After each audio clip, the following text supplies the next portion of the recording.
I just wanted to make this video to compare the OEM clutch that's burned out with the new clutch that I ordered on Rockauto for my XB. OEM clutch is an Aisin, which is, default Toyota brand.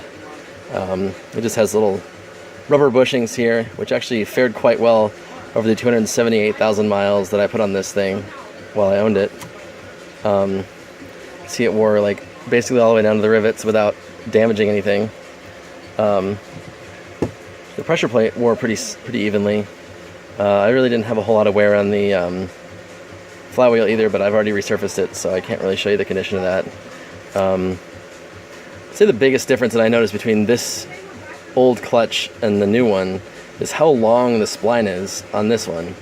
This has quite a bit of space to slide on the transmission input shaft, which, I don't know, may reduce the amount of shimmy and vibration that is caused during engagement.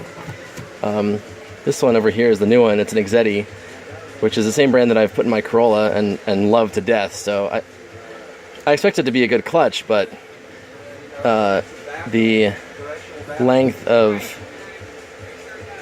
clutch spline that actually fits on the input shafts is just a lot smaller than OEM. So I trust them, but I'm concerned.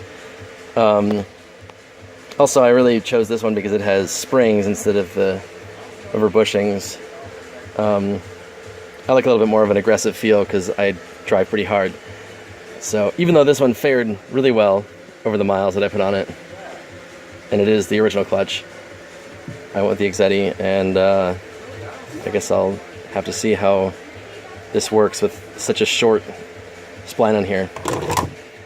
Another thing I wanted to mention is the clutch alignment tool that came with it does not actually work for my car, because the OEM transmission, which you see here, doesn't have a pilot bearing necessary for it.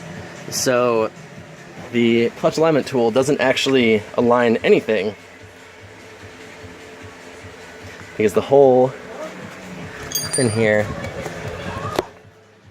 is much too large for that tool to be of any use to me.